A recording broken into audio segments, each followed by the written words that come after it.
నమస్తే, నేను మీ KS Naidu. KS నేను సైతం ప్రశ్నిస్తా యూట్యూబ్ ఛానల్ స్వాగతం. Fire brand Tadipatri fire brand ఎవరంటే జేసీ ఫ్యామిలీ. దాంట్లోనూ జేసీ ప్రభాకర్ రెడ్డి చాలా అగ్రెసివ్గా ఉంటాడు. ఓపెన్గా మాట్లాడేటటువంటి వ్యక్తి. మాటలు కొంచెం కఠినంగా ఉన్న మనస్తత్వం కొంచెం వేరేలా ఉంటుంది. సరే, ఏదేమైనా జేసీ ప్రభాకర్ రెడ్డి గారు నిన్న చాలా ఘాటుగానే స్పందించాడు. ఎందుకంటే ఆల్రెడీ జేసీ ట్రావెల్స్లో ఒక బస్సు తగలబడిపోయింది. సరే, అది షార్ట్ సర్క్యూట్ అని న్యూస్లోకి వచ్చిన దాన్ని వెమ్మటే సోషల్ మీడియా కానీ రకరకాలైనటువంటి ప్లాట్ఫామ్స్ మీద రకరకాల అనుమానాలు పెడుతున్నారు. ఒకటి, ఇన్సూరెన్స్ కోసం పాత బండ్లు ఆయనే తగలబెట్టుంటాడో అని, ఇంకొకటి వచ్చేసి వైసీపీ వాళ్ళు తగలబెట్టుంటారని. అంటే రకరకాల స్టేట్మెంట్లు, అంటే ఎవరికి అనుకూలమైనటువంటి స్టేట్మెంట్లు వాళ్ళు ఇస్తున్నారు. సరే, మొత్తానికి నిన్న మాత్రం జేసీ ప్రభాకర్ రెడ్డి చాలా ఘాటుగా స్పందించాడు. ఏం స్పందించాడంటే, నా బస్సును తగలబెట్టింది బీజేపీ వాళ్ళు అని చెప్పేసి డైరెక్ట్ కౌంటర్ ఇచ్చేసినాడు. ఏం మాట్లాడిందంటే ఆయన ఒకసారి చదువుతా వినండి.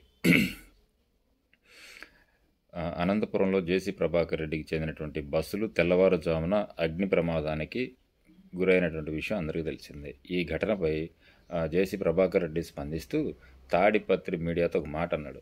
బీజేపీ వాళ్ళలాగా జగన్ బస్సులు తగలబెట్టలేదు, ఆపినాడు అంతే, కానీ మీరు తగలబెట్టారు. జగన్ రెడ్డే మేలు కదరా, 300 బస్సులు పోతేనే యాడ్చలేదు, ఇప్పుడు ఎందుకు బాధపడతా, ఇంకా ఉన్నాయి, కాల్చుకోపోండి అని అన్నాడు.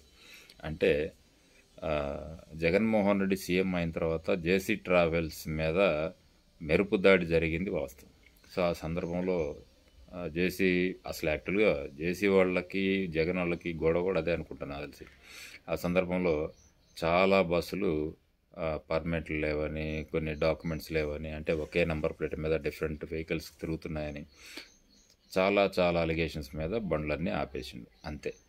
కానీ నేను డైరెక్ట్ కొంతమంది మీడియా మిత్రులు అడిగినటువంటి ప్రశ్నకి జగన్మోహన్ రెడ్డి నా బస్సులు ఏం తగలబెట్టలేదు, కానీ ఈ బీజేపీ వాళ్ళు మాత్రం బస్సులు తగలబెట్టారు అని డైరెక్ట్గా కూటమి ప్రభుత్వ అలయన్స్గా ఉన్నటువంటి బీజేపీ మీదనే స్పందించడం జరిగింది.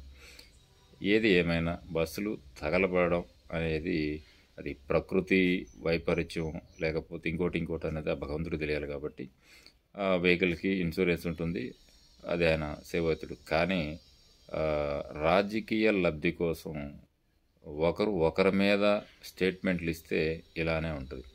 దాంతోపాటు మొన్న ఆడవారి గురించి కూడా ఏదో మాట్లాడిందని చెప్పి దాని మీద కూడా అగ్రెసివ్గా ఉన్నాడు. సో మొత్తానికి తెలియకుండానే తాడిపత్రిలో జేసీ ఫ్యామిలీలో నుంచి బయట రాజకీయంగా పొగైతే రాజింది. సో అది ఏ వైపుకు మరలుతుందన్నది తెలియదు. కాబట్టి చూడాలి, కాలమే దీనికి సమాధానం చెప్తుంది. Thank you.